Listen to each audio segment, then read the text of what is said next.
कि कौन से ऐसे दो चैप्टर्स हैं जिनको अगर आप कर लो तो इजीली पास हो जाओगे, कि इंडियन इकोनॉमिक्स में कौन से मोस्ट इंपॉर्टेंट टॉपिक हैं जिनकी वेटेज सबसे ज़्यादा हाई है और वो अच्छे मार्क्स आपको एग्जाम में दिलवा सकते हैं। हेलो बच्चों, जय श्री श्याम। आज का हमारा टॉपिक है कि सर इकोनॉमिक्स के अंदर क्या वेटेज है इस बार एग्जाम की। देखो, वीडियो को लास्ट तक देखना और मैं आपको बताऊंगा कि कौन से ऐसे दो चैप्टर्स हैं जिनको अगर आप कर लो तो इजीली पास हो जाओगे। और लास्ट में मैं आपको ये बताने वाला हूं कि इंडियन इकोनॉमिक्स में कौन से मोस्ट इंपॉर्टेंट टॉपिक हैं जिनकी वेटेज सबसे ज़्यादा हाई है और वो अच्छे मार्क्स आपको एग्जाम में दिलवा सकते हैं। तो आइए देखते हैं। सबसे पहले मैं बात करता हूँ कि एज पर सीबीएसई पैटर्न 2022-23 इसमें आपको पता है कि इकोनॉमिक्स के अंदर दो आपके पार्ट हैं, एक है macro economics and second is Indian economics, right. तो अगर मैं मैक्रो इकोनॉमिक्स की बात करूं तो पहला हमारा टॉपिक आता है national income and related aggregates. 10 number की वेटेज है इस चैप्टर की। आपकी बुक में ये पहले 4 चैप्टर्स के अंदर कवर होता है, ठीक है। आपकी जो भी प्राइवेट बुक्स हैं उनमें ये पहले 4 चैप्टर्स के अंदर कवर होता है। Second is money and banking, अकेले इस चैप्टर की वेटेज है 6 मार्क्स की। ये आपका 5th और 6th चैप्टर के अंदर कवर होता है। दो चैप्टर्स को जब आप मर्ज कर देते हो तब ये एनसीईआरटी के सिलेबस के हिसाब से मनी एंड बैंकिंग आपका कंप्लीट होगा, जिसकी वेटेज है 6 मार्क्स की। इसके बाद determination of income and employment, 12 marks की वेटेज इसकी है। बहुत सिंपल चैप्टर है, आपकी बुक में 3 चैप्टर्स के अंदर कवर किया गया है, चैप्टर नंबर 7, 8 और 9, ठीक है। तो एक तो इस चैप्टर को आप मोस्ट इंपॉर्टेंट मार्क कर लो, बिकॉज नेशनल इनकम थोड़ा सा लेंथी हो जाता है, थोड़ा सा न्यूमेरिकल पार्ट हो जाता है। मैं सजेस्ट करूंगा कि इस वाले टॉपिक को अच्छे से प्रिपेयर कर लें, एटलीस्ट पास होने में आपकी बहुत हेल्प करेगा, ठीक है। उसके बाद है government budget and the economy. तो गवर्नमेंट बजट वाला जो चैप्टर है आपका इकलौता चैप्टर 10 के अंदर कवर होता है और इसकी 6 मार्क्स की वेटेज है। उसके बाद लास्ट आपका फर्स्ट पार्ट के अंदर आता है बैलेंस ऑफ पेमेंट, और बैलेंस ऑफ पेमेंट आपको पता है बहुत ही सिंपल चैप्टर है।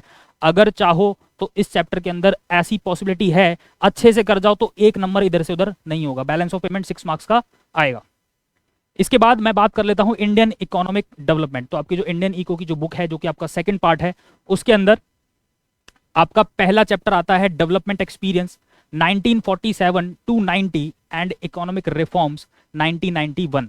तो देश के आजाद होने के बाद हमारे देश की इकोनॉमी किस तरीके से ग्रो हुई और 1991 में जो इकोनॉमिक रिफॉर्म्स आए थे, that is LPG, liberalisation, privatisation, globalisation, उसके बारे में यहां पर चर्चा की गई है। तो मैं ये बोल रहा हूं कि ये चैप्टर बहुत सिंपल है और बहुत इंपॉर्टेंट भी है। 12 मार्क्स की इसकी अकेले वेटेज है, तो इसको अच्छे से कवर कर लेना बेटा। बहुत सिंपल चैप्टर है, आसानी से इसके अंदर आप मार्क्स गेन कर पाओगे। उसके बाद नेक्स्ट टॉपिक है हमारा current challenges facing in India economy. तो इंडियन इकोनॉमी के अंदर करंट चैलेंजेस क्या फेस कर रही है इकोनॉमी, इसकी अकेले जो है वेटेज 20 मार्क्स की है। देखो, सीबीएसई ने इसको ज्यादा हाई वेटेज पे क्यों रखा है? बिकॉज सीबीएसई चाहती है कि स्टूडेंट से थोड़ी सी क्रिएटिविटी करवाए।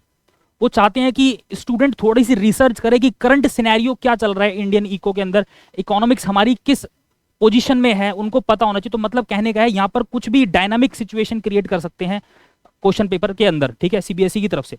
तो 20 मार्क्स की वेटेज इसकी है। लास्ट आपका आता है development experience of India, a comparison with neighbours. Neighbours में चाइना और पाकिस्तान, तो उनके साथ कंपैरिजन करके बताया गया कि हमारी इकोनॉमी किस तरीके से ग्रो कर रही है, या वो कि कहां कहां आगे हैं हमसे, हम कहां कहां पीछे हैं, हम कहां आगे हैं वो कहां पीछे हैं। तो बेसिकली एक कंपैरिजन वाला चैप्टर है।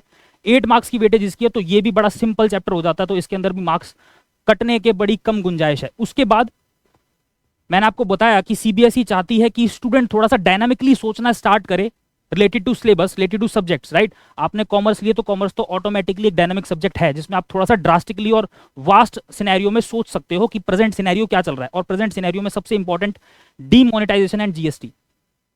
अगर चाहते हो कि इन दोनों टॉपिक्स पर वीडियो आए तो फटाफट से कमेंट बॉक्स में अपनी सहमति बताओ और हम इस पर फटाफट से जीएसटी और डीमोनेटाइजेशन पे कुछ इंपॉर्टेंट आपके लिए लेकर आएंगे। तो ये था मेरी तरफ से थोड़ा सा आपके लिए support. Thank you so much. जय श्री श्याम।